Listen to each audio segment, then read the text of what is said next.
Hello दोस्तों, कैसे हो आप। नया साल, नया चैनल, नई तरीके से सीखना सिखाना। मैं संजय पुंडीर आज से शुरू कर रहा हूं इस चैनल पे एक नई सीरीज़ आईटीआई के स्टूडेंट्स के लिए, और हम एक एक करके सारे सब्जेक्ट्स के सब टॉपिक को बहुत आसान करके सीखने की कोशिश करेंगे इस चैनल। तो हम कॉन्सेप्ट्स को यहाँ पर क्लियर करेंगे और बहुत आसान आपके अनुभवों के साथ उसको जोड़ने की कोशिश करेंगे।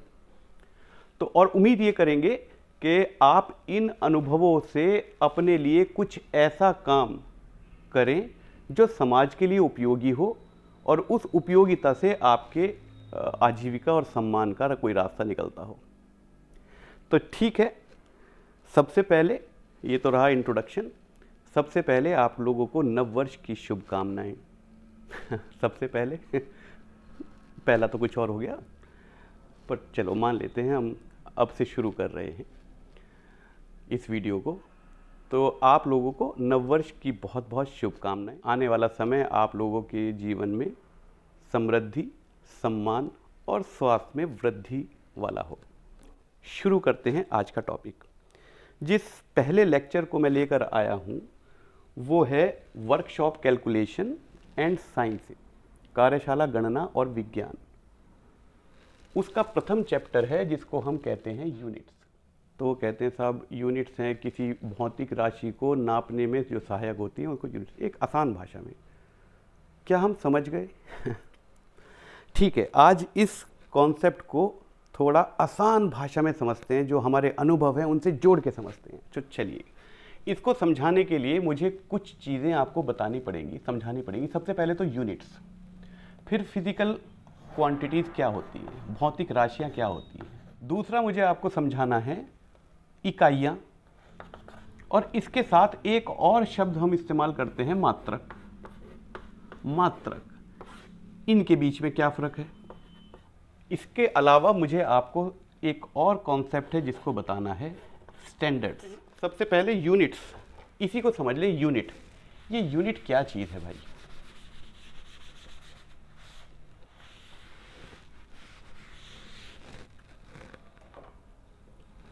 यूनिट याद करें आपने कभी, बहुत जब आप छोटे थे या अभी भी आप किसी छोटे बच्चे की किताब को देख सकते हैं। हमें सबसे पहले ये शब्द कहाँ से आया था, इकाइयाँ। इकाई, एक इकाई, दो इकाई, तीन इकाई, याद आया। एक इकाई के सामने एक कबूतर बना दिया, दो इकाई के सामने दो शेर बना दिए, तीन इकाई के सामने तीन पतंग बना दी।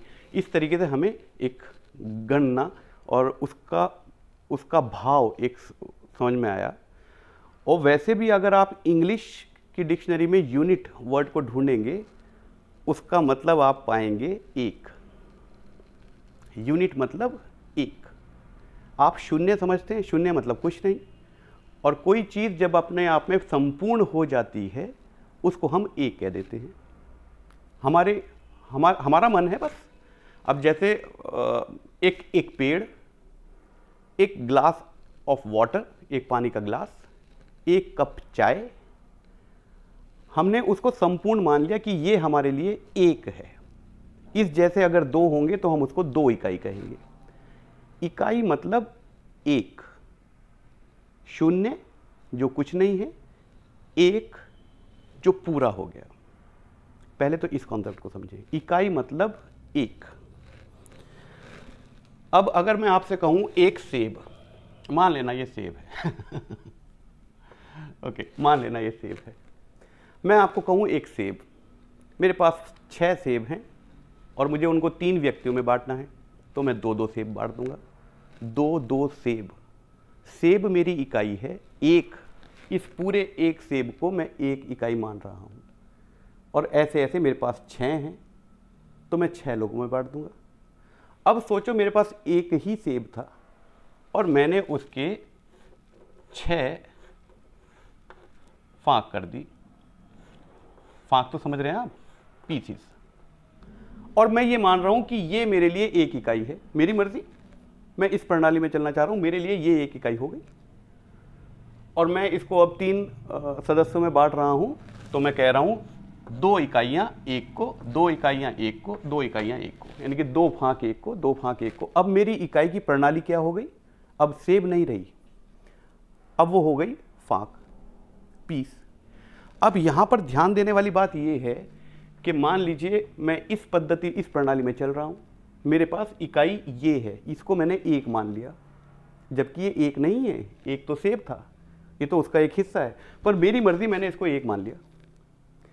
अब मैंने इसको 1 मान लिया तो मैंने 2 को कहा कि ये लो, तुम्हारे लिए ये 2 इकाई, तुम 2 फाँक लो, तुम 2 फाँक लो, पर यहाँ आते आते मैं तीसरे को ये नहीं कह सकता कि तुम 2 सेब लो। आप मेरी बात समझ रहे हैं ना? ये गलत हो जाएगा कि अगर मैं ये कहूँ कि ये तुम 2 फाँक लो, तुम 2 फाँक लो, और तीसरे को मैं 2 फाँक दे रहा हूँ लेकिन कह रहा हूँ कि आप ये 2 सेब आपके लिए। इसका मतलब क्या निकल के आ रहा है? जो हमने 1 इकाई मान ली, हमारी मर्जी है, हम कुछ भी मान लें, जो हमने 1 मान लिया, 1 यूनिट मतलब 1, जिसको हमने संपूर्ण 1 मान लिया, अब हम उसी प्रणाली में, उसी पद्धति में रहेंगे। ऐसा नहीं हो सकता कि हम इकाइयों को एक पद्धति में, अलग अलग इकाइयों को, अलग अलग तरह की इकाइयों को हम सम्मिलित करें। अलग अलग राशियों को कर सकते हैं, वो राशियां अपनी अपनी इकाइयों के साथ आएंगी, लेकिन एक ही राशि की 2 अलग अलग इकाइयों को हम एक पद्धति में नहीं गणना करेंगे। ऐसा नहीं कह सकते किसी को कि ये तुम्हारे लिए तो ये 2, तुम तो ये 2 लो फाँक, और इसको कह दें कि तुम ये लो 2 सेब, क्योंकि हम इस पद्धति में काम कर रहे हैं और इस पद्धति में हमने 1 मान लिया 1 फाँक को। मैं कहूँ 1 पेड़। अब आप इस बात को समझेंगे कि पेड़ अलग अलग हो सकते हैं, प्राकृतिक चीज़ें अलग, 2 पेड़ एक जैसे नहीं हो सकते। मैं 1 पेड़ को मान रहा हूँ संपूर्ण, कोई दूसरा छोटा भी हो सकता है उसके पास वो पेड़, वो अमरूद का हो सकता है, मैं आम के पेड़ की बात कर रहा हूँ, उसमें चीज़ें अलग हो सकती हैं। पर मैंने अगर पेड़ को 1 मान लिया और मेरा बाग है, उसमें आम के भी हैं और सेब के भी हैं, और मैं पेड़ों को एक पेड़ को 1 मान रहा हूँ, तो उस समय मैं 1 पेड़ को इकाई मान सकता हूँ और सारे पेड़ों की गणना पेड़ों के हिसाब से कर सकता हूँ, क्योंकि मैंने 1 पेड़ को, जिसमें टहनियाँ भी हैं, फल भी हैं, मैंने उसको संपूर्ण मान लिया। कोई कटा हुआ पेड़ है, उसको मैं नहीं गिन रहा हूँ, क्योंकि वो कट गया है तो वो मेरे लिए संपूर्ण नहीं रहा, तो उसको मैं नहीं गिन रहा हूँ। तो कुल पेड़ों की गिनती मैं करूँगा तो सारे तरीके के पेड़ मैं गिन सकता हूँ, क्योंकि मैंने इकाई पेड़ को 1 मान रखी है। सो यूनिट समझ में आ गई? हम किसी एक संपूर्ण चीज़ को यूनिट मान लेते हैं। दूसरा कॉन्सेप्ट जो मैं आप लोगों को बताना चाह रहा हूँ वो है फिजिकल क्वांटिटीज, भौतिक राशियाँ। देखिए, हमेशा से हमें चीज़ों को नापने की आवश्यकता पड़ी है, हमेशा से। अगर हम नापते ना तो हम यहाँ तक, इस डेवलपमेंट स्टेज तक ये मानव पहुँच ही ना पाता। आज आप सोचो, मुझे मान लीजिए दवाई लेनी है तो उस पर लिखा रहता है 50 mg या 200 mg है, और मैं ये जानता हूँ कि अगर इससे कम इस व्यक्ति को दी, उसकी एज, उसकी बॉडी वेट के हिसाब से डॉक्टर ये चिन्ह मतलब बताते हैं कि आपको कितने mg की गोली खानी है। सो अगर उससे कम ली तो असर नहीं होगा, उससे ज़्यादा ली तो शायद मेरे शरीर को और ज़्यादा नुकसान कर देगी वो। तो हमें हमेशा चीज़ों को नापना पड़ता है और बहुत सटीकता से, प्रिसीजन से नापना पड़ता है, तब जाके हम इस डेवलपमेंट स्टेज तक पहुँचे हैं। हम बहुत सारे लोगों की जान बचा पा रहे हैं। इंजीनियरिंग हो, टेक्नोलॉजी हो, मेडिकल साइंस हो, हमें हर चीज़ को क्वांटिटाइज करना पड़ता है। तो हमेशा से हमें नापना पड़ता है चीज़ों को। जिन भी चीज़ों को आपको नापने की आवश्यकता हो उसको हम फिजिकल क्वांटिटी कहते हैं। मतलब आसान भाषा में इसको समझने की कोशिश करते हैं। जो भी चीज़ हमें नापनी हो, चाहे वो समय हो, चाहे वो दूरी हो या लंबाई जिसको हम कहते हैं, या द्रव्यमान हो, या फोर्स हो, क्षेत्रफल हो, वर्क हो, एनर्जी हो, पावर हो, हर चीज़ को हमें नापना होता है। करंट हो, इन सब चीज़ों की बातें आगे करेंगे तो इस बारे में, पर पहले इसको अपने अनुभवों के साथ जोड़ लेते हैं। तो जिस भी चीज़ को हमें नापना हो उसको हम यहाँ पर फिजिकल क्वांटिटी कह रहे हैं। ये बात भी समझ में आ गई भाई? यूनिट मतलब 1, हमने मान लिया कि ये मेरे लिए 1 है, और इस जैसे अगर 2 होंगे तो मैं उसको 2 कहूँगा, उस जैसे अगर 10 होंगे तो मैं उसको 10 कहूँगा। दूसरी बात, हमने ये समझ लिया कि फिजिकल क्वांटिटीज़ क्या हैं? जिन भी राशियों को जो एग्जिस्ट करती हैं उनको हमें अगर नापना है, फिजिकल मतलब भौतिक वर्ड में, इस फिजिकल वर्ड में जो एग्जिस्ट करती है उसको हम फिजिकल क्वांटिटी कह रहे हैं, भौतिक राशि कह रहे हैं। तीसरी चीज़ जो हमें समझनी है वो है इन दोनों शब्दों के बीच का फर्क, इकाइयाँ और मात्रा। अभी तक जो मैंने आपको बताया यूनिट मतलब एक इकाई, वहाँ तक इकाइयाँ सही हैं। अब इसको समझाने के लिए चलिए ऐसा ना लगे कि हम लोग कुछ क्लासरूम में कोई बहुत मुश्किल चीज़ों को समझ रहे हैं, चाय मंगवा ली जाए, चाय पे चर्चा करते हैं। तो चाय मंगवाई जाए भाई, ये रही चाय, आ गई, आप लोगों को मिल गई चाय वर्चुअल चाय, पीते रहो और बात करते रहो। मेरे पास भी एक मेरा कप और प्लेट है, आपके पास भी। तो आज मैं आप लोगों को चाय बनाना सिखाऊं और उसको बनाते बनाते, उसको सीखते सीखते हम इकाइयाँ सीखते हैं, बड़ा मज़ा आएगा। चलिए, अगर मैं आप लोगों को चाय बनाना सिखाऊं, आपको नहीं आती, मान लीजिए आपको नहीं आती, वैसे मुझे भी नहीं आती पर पढ़ाने के लिए, सिखाने के लिए बहुत कुछ एज्यूम करना पड़ता है, माना कि मुझे आती है और आपको नहीं आती। और मैं आपको कहूं अरे चाय बनाना बहुत आसान है, एक पैन लो, पैन मतलब वो बर्तन जिसमें चाय बनेगी, उसमें दूध, पानी, पत्ती, चीनी डाल दो, उबाल दो, चाय बन जाएगी। क्या आप बना देंगे? पत्ती कितनी डालनी है, दूध कितना डालना है, कभी चाय फीकी बन जाएगी, कभी चाय बहुत मीठी बन जाएगी, कभी बहुत कड़क बन जाएगी, कभी पत्ती कम रह जाएगी, कभी दूध कम रह जाएगा, कभी पानी ज़्यादा हो जाएगा। तो जब तक मैं आप लोगों को मात्रा नहीं बताऊंगा, कितनी मात्रा में क्या चीज़ डलनी है, तो आप लोगों को समझ नहीं आएगा कि चाय कैसे बननी है। अब मात्रा बताने के लिए मुझे कोई इकाई चाहिए। मैं ये नहीं कह सकता थोड़ा सा पानी और बहुत सारा दूध उसको क्वांटिटाइज करना पड़ेगा, संख्यात्मक में लेकर आना पड़ेगा किसी इकाई के अंदर, किसी एक प्रणाली के अंदर। वो एक कप हो सकता है, एक ग्लास हो सकता है, एक भिगोना हो सकता है, एक बाल्टी हो सकती है, लेकिन मुझे कोई एक इकाई ऐसी जो मैं भी समझ रहा हूं और आप भी समझ रहे हैं, उसमें उसको लेकर आना पड़ेगा। तो चलिए चाय बनाना मैं आपको सिखाता हूं।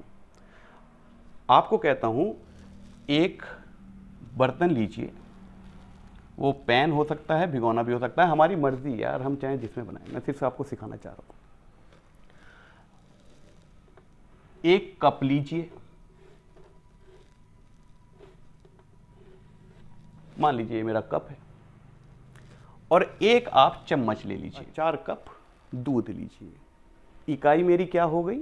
एक मैंने किसको मान लिया? एक भरा हुआ कप मेरी एक इकाई हो गई कप की।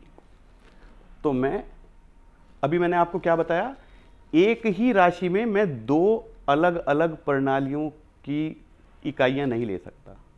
अब मैं अगर दूध की बात कर रहा हूं तो मैं इस इकाई में चल रहा हूं। ये नहीं कह सकता कि 2 कप दूध डाल दो और उसमें ग्लास में थोड़ा सा लेके दूध और डाल दो, ये नहीं कह सकता।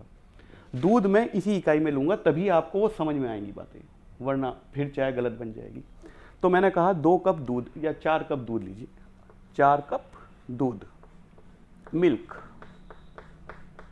और आप इसमें डाल दीजिए। फिर मैंने कहा इसमें 1 कप पानी और डाल दीजिए। अब राशि दूसरी हो गई, पहले मैं दूध नाप रहा था, अब मैं पानी नाप रहा हूं, लेकिन नाप रहा हूं उसकी वॉल्यूम ही, उसकी वही क्वांटिटी नाप रहा हूं जो मेरी इस इकाई में आ सकती है। तो मैंने कहा इसमें 1 कप पानी, 1 कप वाटर और डाल दीजिए, वो भी आपने डाल दिया। फिर मैंने आपको कहा कि इसमें 2 चम्मच या 3 चम्मच कर लें, मुझे आती नहीं है भाई बनानी इसमें मैंने कहा कि 3 स्पून टी लीव वो डाल दीजिए, आपने वो भी डाल दी। और मैंने इसी इकाई को लेते हुए, चम्मच की इकाई को लेते हुए, मैंने आपसे कहा कि 4 चम्मच इसमें या 6 चम्मच इसमें चीनी डाल दीजिए। जब मैंने आपको इन चम्मच और कप की इकाई में रखा, मैंने इसको 1 मान लिया। अब हमारे पास नापने का एक इकाई है, कप है। वो इकाई की बात कर रहा हूँ, ये मात्रक की बात नहीं कर रहा हूँ। इकाई है, हमने इसको डाला और मज़े की बात, बहुत अच्छी चाय बन गई। यार चाय पीते रहो आप, आपकी चाय ठंडी हो रही है चाय पीते रहो। सो हमने चाय बना ली, चाय अच्छी बन गई। पर दिक्कत यहाँ शुरू हुई कि किसी के घर में छोटा कप, किसी के घर में बड़ा कप, किसी के घर में छोटी चम्मच, किसी के घर में बड़ी चम्मच। हम इसको स्टैंडर्डाइज नहीं कर पा रहे थे क्योंकि चीज़ें एक जैसी नहीं समझी जा रही थी। तो हमें चाहिए था एक ऐसी इकाई या एक यूनिट की ऐसी प्रणाली जिसको सब एक जैसा समझें, सब लोग एक जैसा समझें, विश्व में कहीं भी उसको जब कहा जाए, बोला जाए या नापा जाए, वो सेम रिजल्ट दे। इसलिए यहाँ पर चीज़ें आती हैं स्टैंडर्ड्स।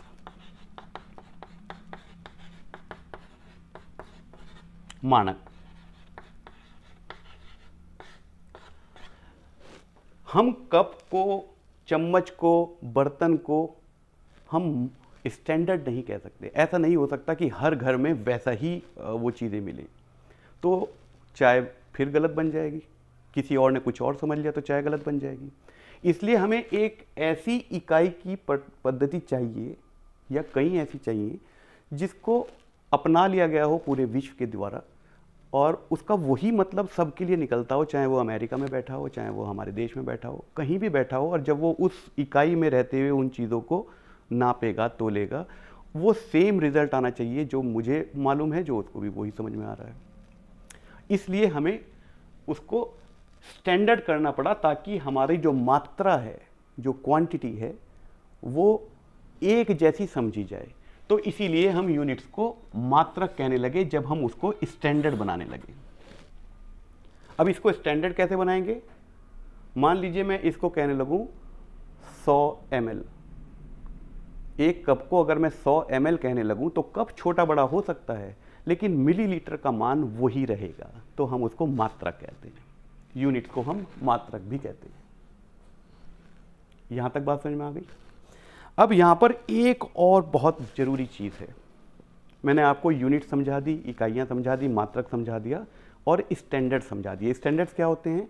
स्टैंडर्ड वो चीज स्टैंडर्ड हो सकती है जिसको बार बार प्रोड्यूस किया जा सके और वो हर बार प्रोड्यूस करने पर वो सेम रिजल्ट दे।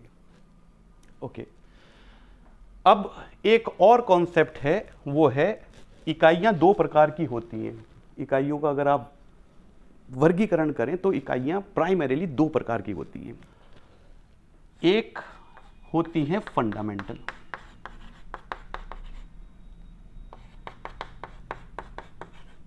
जिसको आप मूल भी कहते हैं, और दूसरे को हम कहते हैं डेराइव्ड।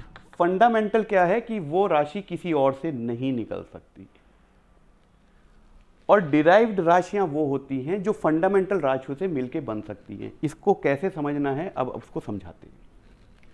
मान लीजिए हमने 4 कप दूध लिया, 1 कप पानी लिया। अब पानी, दूध, चीनी और पत्ती मिला के हमारे पास एक नई चीज बन गई जिसको हम कह रहे हैं टी, चाय।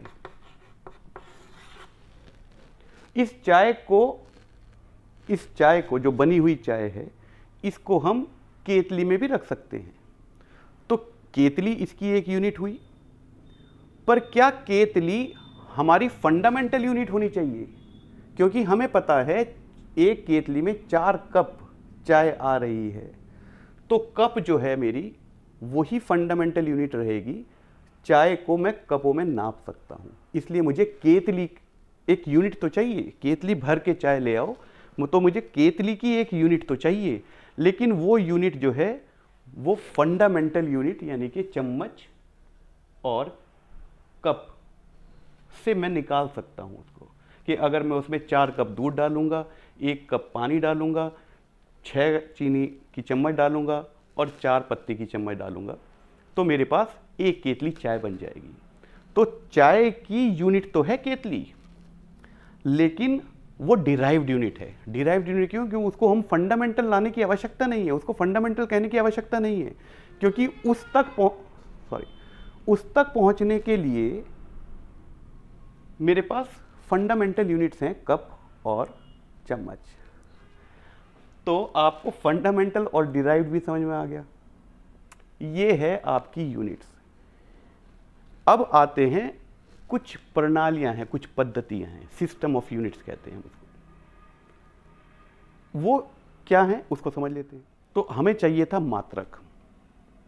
मात्रक के लिए हमें उस क्वांटिटी को फिक्स करना था, स्टैंडर्डाइज करना था। तो इस विश्व में जो आज प्रचलित हैं 4 मुख्य इकाइयों के सिस्टम हैं। एक को कहते हैं एफपीएस, एक को कहते हैं सीजीएस, एक को कहते हैं एमकेएस और एक को कहते हैं एसआई सिस्टम ऑफ यूनिट्स। द्रव्यमान को हम हमेशा नापते थे, समय को हम हमेशा नापते थे और लंबाइयों को हम हमेशा नापते थे, पर इसको स्टैंडर्डाइज करना था। तो हमारे पास एक यूनिट आई, एक सिस्टम ऑफ यूनिट आया जिसको हमने कहा एफपीएस। एफ का मतलब फुट, पी का मतलब पाउंड्स और एस का मतलब सेकंड। चलिए अब इन सब चीज़ों को मिटा दिया। ये तो हमने चाय वाय तो पी ली, आपकी चाय खत्म हो गई तो चाय का कप हटा दिया जाता। अब सबसे पहले हम बात करते हैं एफपीएस सिस्टम ऑफ यूनिट्स की। एफपीएस, इसमें हम कौन सी भौतिक राशियां नाप रहे हैं? मैं तब की बात बता रहा हूं जब साइंस और हमारा समाज इस डेवलपमेंट स्टेज पे नहीं था। तब हम द्रव्यमान नापते थे, तब हम लंबाइयाँ नापते थे और तब हम समय नापते थे। तो हमेशा जो सबसे पहले लिखा जा रहा है ये है लेंथ। जो पहला अल्फ़ाबेट है वो लेंथ के लिए है। दूसरे नंबर पे जो नापा जा रहा है वो मास यानी कि द्रव्यमान के लिए है और तीसरा टाइम के लिए है। ये इस क्रम में लिखे जाते हैं, एफपीएस में, सीजीएस में, एमकेएस में। ऐसा यूनिट की बात बाद में करेंगे। इसमें एफ का मतलब क्या हुआ? एफ से मतलब हुआ हमारा फुट, पी से मतलब हुआ हमारा पाउंड्स और एस से हमारा मतलब हुआ सेकंड्स। अगर आप एफपीएस प्रणाली में कोई गणना कर रहे हैं तो फिर आप इन्हीं इकाइयों में रहेंगे, एफपीएस की इकाइयों में रहेंगे।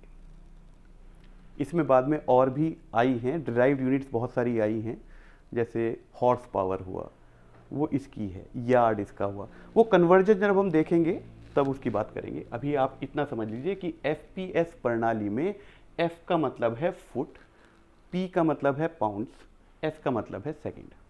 तो एग्जाम में ऐसे सवाल आ सकते हैं, द्रव्यमान को किस इकाई में नापा जाता है? तो आपको लिखना है पाउंड्स। और लंबाई को किस इकाई में लिखा जाता है? एफपीएस प्रणाली की बात कर रहा हूं। तो आप आंसर में ढूंढेंगे कहीं फुट लिखा हुआ है या इसका बहुवचन फीट होता है, फीट। तो आपको ये आंसर ढूंढना है। बहुत आसान है, कोई ज़्यादा मुश्किल नहीं है बात। तो ये तो हुआ आपका एफपीएस। इस एफपीएस को हम ब्रिटिश भी कहते हैं, ब्रिटिश सिस्टम, और इसको इंपीरियल भी कहते हैं।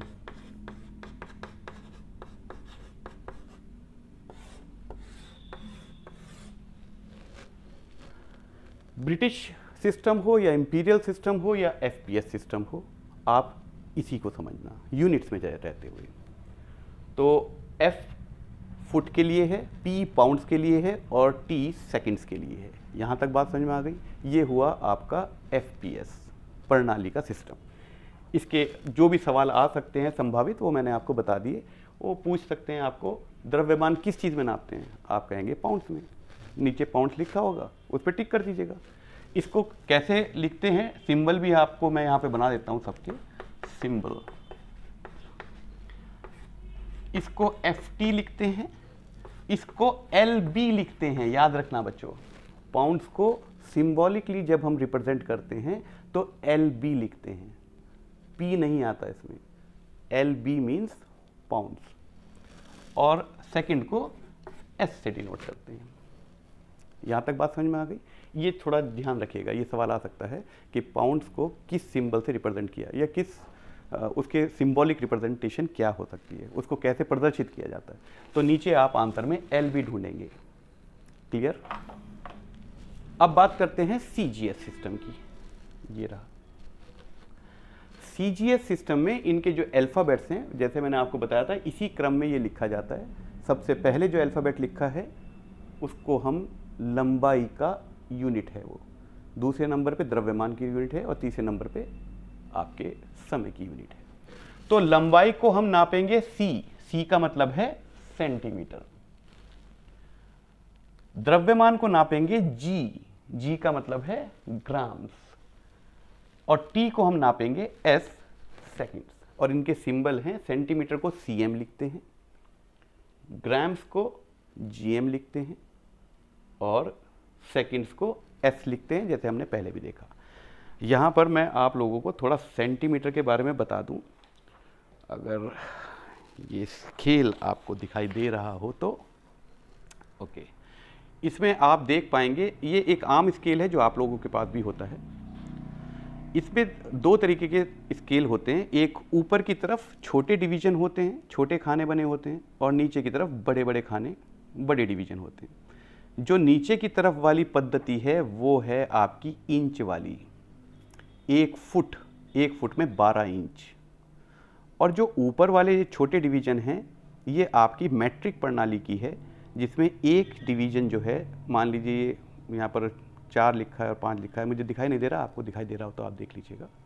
ओके, 6 और 7, ये 6 और 7 जो लिखा हुआ है इनके बीच का ये जो दूरी है ये 1 सेंटीमीटर है। तो सीजीएस सिस्टम में आप समझ गए, सी लेंथ के लिए है और ये सी का मतलब है सेंटीमीटर। इस प्रणाली में जब भी हम लंबाई नापेंगे तो सेंटीमीटर में नापेंगे, जब भी हम द्रव्यमान नापेंगे तो ग्राम्स में नापेंगे, और जब भी हम समय नापेंगे तो सेकंड्स में नापेंगे। और इनके सिंबल्स ये रहे आपकी स्क्रीन पे। लॉक कर दूं, आप चाहें तो बीच बीच में अपने स्क्रीनशॉट ले सकते हैं अपने नोट्स बनाने के लिए। कॉपी और पेंसिल लेके बैठेंगे तो बहुत ज़्यादा अच्छा रहेगा, क्योंकि आज जो हम समझ रहे हैं अगर अपने शब्दों में आपने उसको साथ साथ लिख भी दिया तो वो हमेशा के लिए आपके लिए हो जाएगी, आपकी हो जाएगी वो चीज़। तो अब चलते हैं अगले एक सिस्टम में। हमने 2 सिस्टम समझ लिए, एक एफपीएस जिसको ब्रिटिश कह रहे हैं, एक सीजीएस जो मैट्रिक प्रणाली का ही एक हिस्सा है, मतलब 2 ही तरीके के। इसमें मीटर लगा हुआ है ना बच्चों, मीटर लगा हुआ है, तो ये मैट्रिक प्रणाली की एक छोटी यूनिट के सिस्टम है। अब हम तीसरी प्रणाली की बात करते हैं। ये तीसरी प्रणाली हमने बनाई मतलब किसी ने बनाई और पूरे विश्व ने उसको अपना लिया। और मज़े की बात यह है कि एक मीटर, ये कोई प्रकृति में ऐसा नहीं था कि हमने 1 मीटर खोज लिया, 1 मीटर का मान क्या है खोज लिया, नहीं, हमने ये मान लिया कि ये 1 मीटर जो है ये मेरी इकाई है, मान लिया, और उसको पूरे विश्व ने एक्सेप्ट कर लिया। उसको थोड़ा और समझाने के लिए हमने ये कह दिया कि ये क्रिप्टन 86 को जब हम वैक्यूम में जलाएंगे तो उसके ऑरेंज रेड जो वेवलेंथ है उसके 16,50,743 वेवलेंथ जितनी दूरी तक आएंगी वो 1 मीटर कहलाता है। 0.7 भी लिखा होगा आगे, 7.3। पर वो हमें याद नहीं रखना, वो रिसर्चर्स का काम है, वो साइंटिस्ट का काम है। हमारा काम है इस जानकारी को, 1 मीटर, इस जानकारी को अब हमारे ज़िंदगी में हमें उपयोग करना है, हमें प्रयोग करना है और इससे कुछ काम करने, सिंपल। अब बात कर रहे हैं हम एमकेएस प्रणाली, सिस्टम ऑफ यूनिट्स की, एमकेएस की। इसमें भी एम जो अल्फ़ाबेट है वो लेंथ के लिए है, लंबाई को नापेंगे, मास को नापेंगे, द्रव्यमान को नापेंगे हम किलोग्राम में, और टाइम को सेकंड्स में नापेंगे। ठीक है। एम का क्या मतलब है? मीटर। आप सब लोग जानते हैं मीटर, इतना नहीं होता मीटर, इतना भी नहीं होता मीटर। मीटर का एक अंदाज़ा आपको होना चाहिए, लगभग इतना होगा। ओके, 3 फीट से थोड़ा सा ज़्यादा। वो जैसे जैसे आप स्केल पे काम करेंगे या नापेंगे चीज़ों को, तो आपको ये सारी चीज़ें स्वतः समझ में आ जाएंगी और फिर वो सारे सवाल मुश्किल नहीं लगेंगे, क्योंकि आपने रट नहीं रखे, आपका अनुभव बता रहा है कि ये इतना होना चाहिए। ठीक है। 1 इंच 25.4 mm होता है या 2.54 सेंटीमीटर होता है। ये आपके, अगर आपने स्केल को गौर से देख लिया होगा ना किसी दिन, तो आप इस सवाल को गलत नहीं कर सकते कभी। तो यहाँ तक ये बात समझ में आ गई बच्चों। एमकेएस मतलब मीटर में नापेंगे हम लंबाई को, किलोग्राम में नापेंगे हम द्रव्यमान को और समय को हम नापेंगे सेकंड में। तो यहाँ पर हमने 3 अपनी इकाइयाँ समझ ली कि किसी ने इसको मान लिया कि ये मेरी लंबाई की नापने की इकाई मेरी 1 मीटर है, और अगर ऐसे ऐसे 2 होंगे तो उसको मैं 2 मीटर कहूँगा, 5 होंगे तो 5 मीटर कहूँगा। ये मेरे नापने का एक है, यूनिट है। यूनिट मतलब एक मेरा इतना। समझ में आ गई बात? बस इतना ही आसान है ये इतना ही आसान है। बस ये क्या है, जिसने वो सोचा, ये 15वीं शताब्दी के आसपास ये सारी की सारी प्रणालियाँ हो रही थी, आज से लगभग 600 साल पहले। उस समय जो साइंस है आपकी वो इतना विकास में नहीं थी, कुछ चीज़ें थी जो हमें नापनी पड़ती थी। अब 1960 के दशक में आते आते ये प्रणालियाँ परेशान करने लगी, क्योंकि इलेक्ट्रिसिटी से बहुत सारे आविष्कार होने लगे, बहुत सारी नई मशीनें बनने लगी, पावर, ये सब चीज़ें, हमें करंट, ये सब चीज़ें नापने पड़ी, और बहुत सारी चीज़ें, हमें बहुत सारी दिक्कतें आने लगी। कुछ इकाइयाँ हमें यहाँ से नहीं मिल रही थी, डिराइव्ड नहीं कर पा रहे थे हम। तो फिर सारे बैठे होंगे विश्व के सारे जो इस काम को करने वाले हैं, और उन्होंने एक इवॉल्व किया एक ऐसा सिस्टम जो स्टैंडर्ड पे आधारित था, ताकि पूरा विश्व उसको स्वीकार कर ले और उसमें ये सारी दिक्कतें जो हमें आ रही थी वो सॉल्व हो जाएं। उसको हमने कहा SI system of units. SI लिखा तो जाता है SI, इसका एक्सपेंडेड फॉर्म होगा international standard of units. International मतलब अंतर्राष्ट्रीय, जब जिसको सब देश मान रहे हैं, अपना रहे हैं। ओके, उसकी बात कर लेते हैं। वो आखिरी वो पद्धति है यूनिट्स की जो मुझे आपको बतानी है। SI सिस्टम, ये एक ऐसी यूनिट्स का सिस्टम हमने बनाया जिसमें जो बाकी सिस्टम्स में कमियां थी, उसमें हमारे पास फंडामेंटल सिर्फ 3 तरीके की यूनिट्स हुआ करती थी कि भाई या तो हम लंबाई को नापेंगे, या हम द्रव्यमान को नापते हैं, या हम सेकंड को नापते हैं। तो इसकी यूनिट हमने बना ली और वो पूरे जितने भी लोग थे उन्होंने एक्सेप्ट कर लिया, अपना लिया।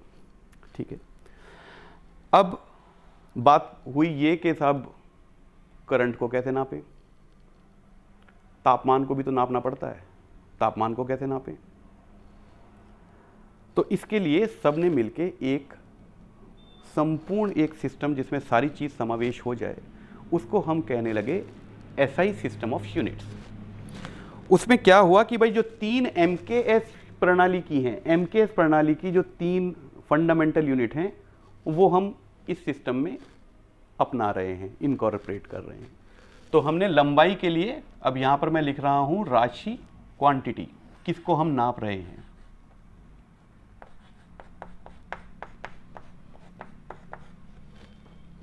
यहाँ लिख रहा हूँ मैं यूनिट,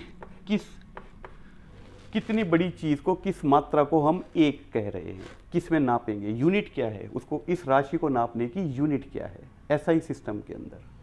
और यहाँ मैं लिख रहा हूँ उसके सिंबल। ओके, पहली 3 फंडामेंटल यूनिट्स हमने MKS सिस्टम से ही ले ली। मतलब हम लंबाई को, लेंथ को नापेंगे किस में, बताओ भाई, मीटर्स में, और इसका सिंबल है M। दूसरा, हम द्रव्यमान को किस में नापेंगे, किलोग्राम में। मास को हम किस में नापेंगे, किस यूनिट्स में नापेंगे, किलोग्राम में।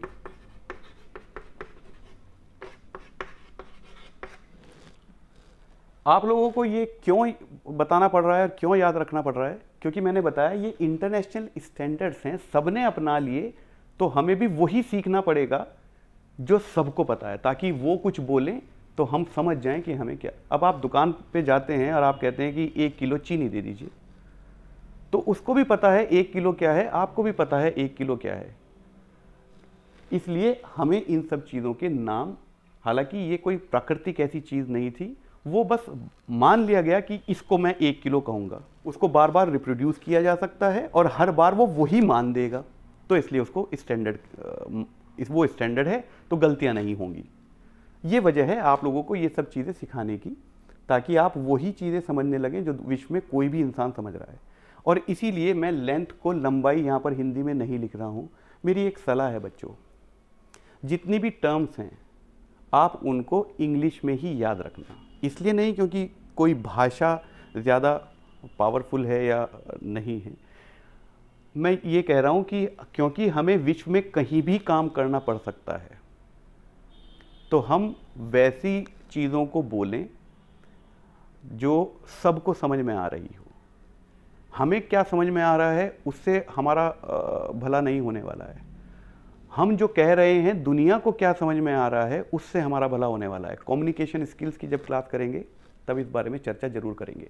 तो ऐसा यूनिट में तीसरी चीज़ जो हम नाप रहे हैं टाइम, वो भी हमने MKS प्रणाली से ले ली उसकी फंडामेंटल यूनिट, और उसको हमने कहा हम इसको सेकंड्स में नापेंगे, सेकंड में नापेंगे, और इसका सिंबल हो गया S।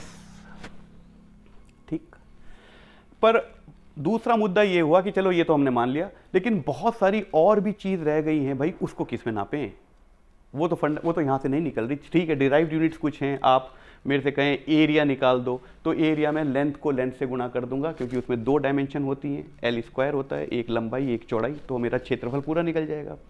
आयतन को निकालना हो, वॉल्यूम को निकालना हो, तो एक और L से उसकी गुणा कर दूंगा उसकी ऊंचाई से, तो हमारा आयतन निकल जाएगा।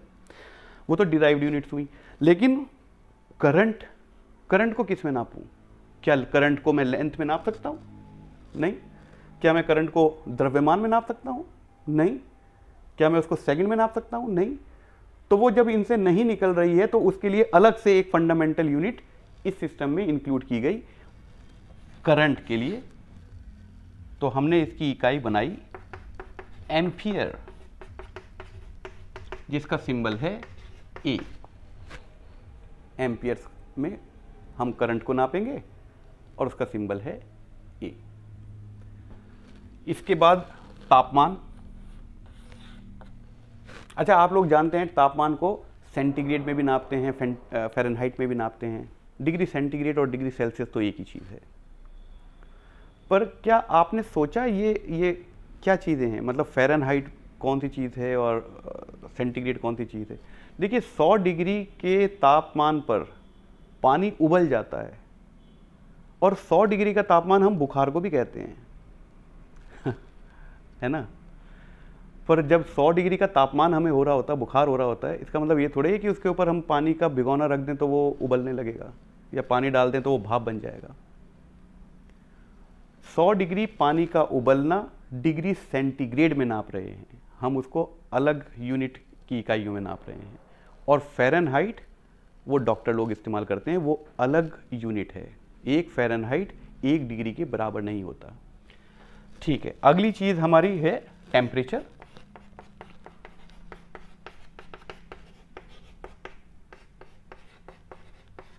तो टेम्परेचर को नापने के लिए SI सिस्टम ऑफ यूनिट्स में हमने जो इकाई, जो यूनिट हमने चुनी, उसका नाम है केल्विन।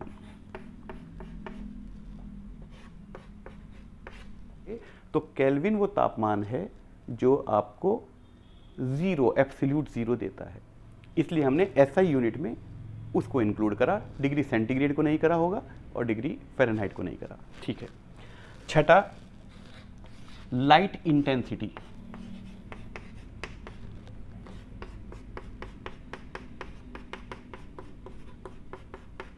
इसको यूनिट जो हमने इसमें चुनी वो है कैंडेला।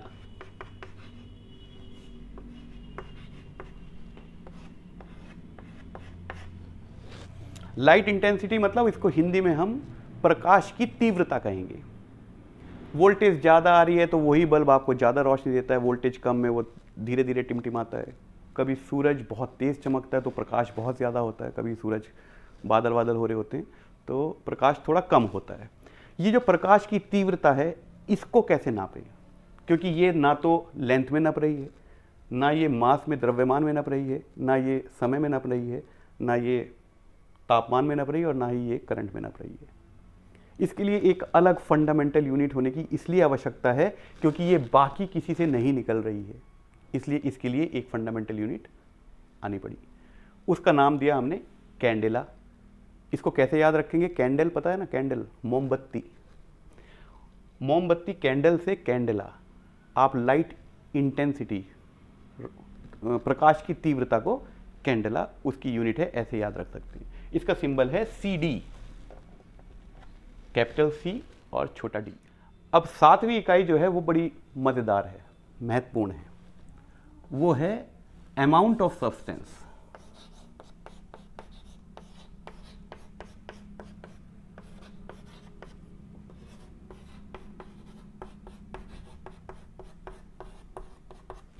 आपको बोर्ड पे दिखाई दे रहा है? यस।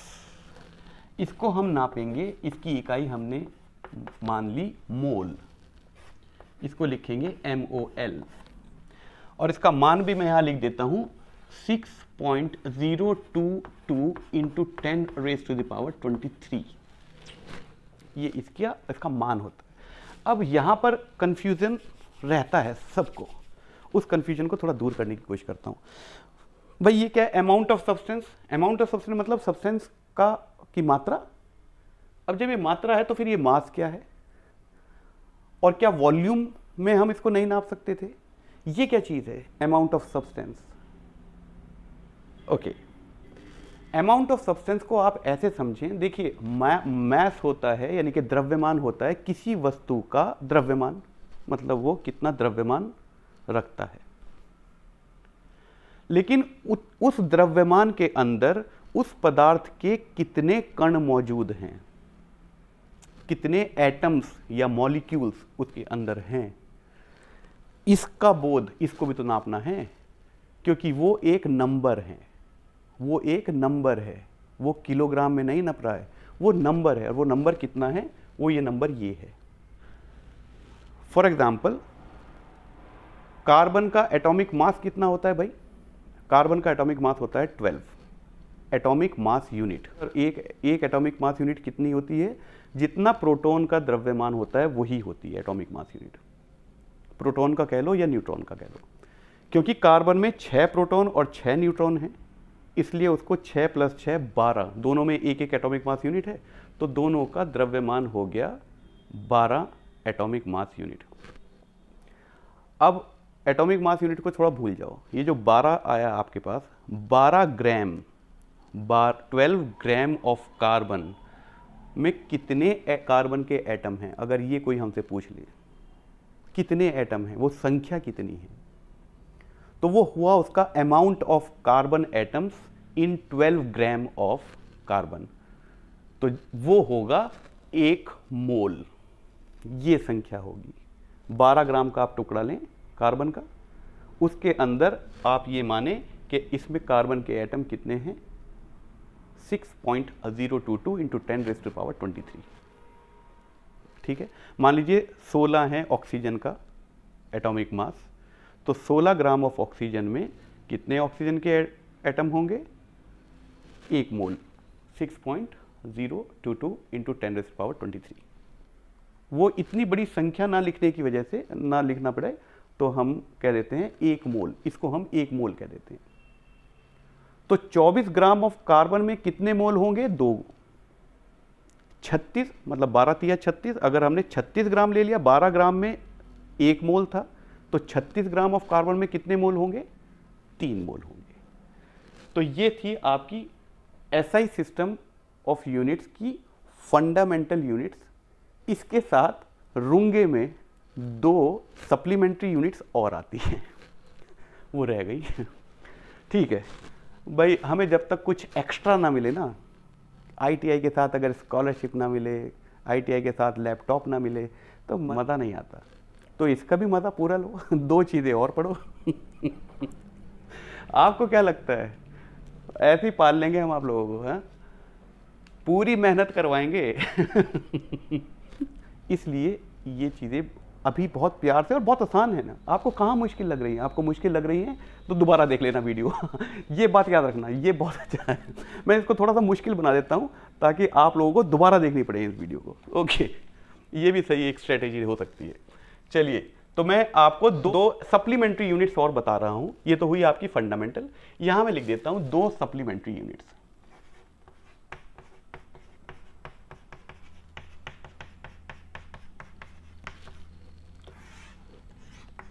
सप्लीमेंट्री यूनिट्स भी आपके SI सिस्टम ऑफ यूनिट्स का ही हिस्सा हैं। हमें जब एंगल्स नापने पड़ते हो, प्लेन एंगल्स, या 2 लाइन के बीच में हो, 2 लाइन के बीच में मतलब ये लाइन और ये लाइन, इसके बीच का जो कोण है, जब हम कोण को नापते हैं, आप कह रहे हैं सर वो तो डिग्री में नापते हैं हम हाँ, डिग्री भी उसकी एक इकाई है, लेकिन एसआई सिस्टम ऑफ यूनिट्स ने इसकी जो इकाई अपनाई वो है रेडियंस। इसमें क्वांटिटी एंगल को हम नापेंगे रेडियंस में, जो पाई में चलती है, और सॉलिड एंगल को हम नापेंगे स्टेरेडियंस में। ओके, सॉलिड एंगल क्या है जरा ये भी आपको बता दूं। सॉलिड एंगल कोई ऐसी बड़ी चीज नहीं है। आपने टोपी देखी, टोपी जो बच्चे पहनते हैं ऐसे कोनिकल, या टेंट कोई देखा होगा, सर्कस का टेंट ऊपर से जो कोनिकल शंकु शेप। मान लीजिए मेरे पास कोई बॉल है और इस बॉल का मैं एक छोटा सा एरिया ये ले लेता हूं।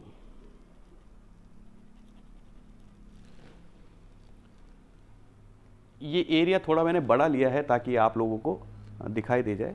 बहुत ही छोटा सा कोई मैंने एरिया लिया है, और ये एरिया अगर मैं सेंटर तक इस एरिया को मिला दूं तो एक सॉलिड एंगल बनेगा, एक शंकु जैसी चीज़ बनेगी। ऊपर से ये सरफेस है और सरफेस का एक सॉलिड एंगल बन रहा है। जैसे इस पेन को अगर आप, ये जो कम होता जा रहा है ये पेन ऊपर से, तो ये जो एक सॉलिड एंगल बनाएगा, एक 3 आयामी एंगल बनाएगा, उसको हम कह रहे हैं सॉलिड एंगल। उसको किस में नापेंगे? उसको नापेंगे हम स्टेरेडियन में। तो ये सप्लीमेंट्री यूनिट्स जो हैं, ये एसआई सिस्टम ऑफ यूनिट्स का ही हिस्सा हैं। इसमें 7 फंडामेंटल यूनिट्स हैं और 2 सप्लीमेंट्री यूनिट्स हैं। आप चाहें इसका स्क्रीनशॉट ले सकते हैं। ठीक है, इस लेक्चर को अभी यहाँ समाप्त करते हैं। मैंने आपको आज इस लेक्चर में कुछ समझाया होगा, तो ये तो मेरा काम था। आपका काम क्या है? आपकी भी तो कोई जिम्मेदारी बनती है। भाई आप लोगों को जिम्मेदार तो मुझे बनाना ही है, जिम्मेदार थोड़ी बनाए बिना छोड़ दूंगा। ठीक है, तो आप लोगों की क्या जिम्मेदारी है? आप लोगों की जिम्मेदारी ये है कि अगर आपको लगता है कि ये सूचना जो इसमें है, ये जानकारी, ये किसी के लिए भी अगर आपको लगता है उपयोगी है, तो उसको शेयर करें। क्या करें? शेयर। एस संजय हो ना। आप अपने सुझाव मुझे दे सकते हैं, आप मुझे अपनी शिकायतें बता सकते हैं कमेंट बॉक्स में, आप अपना कोई सवाल पूछ सकते हैं मुझसे। एस। कोई और रह गया क्या शब्द? स्वस्थ रहें, खुश रहें। धत तेरे की, एस से सब्सक्राइब कहना तो भूल ही गया अरे कोई चाय लाना मेरे लिए बढ़िया थी यार।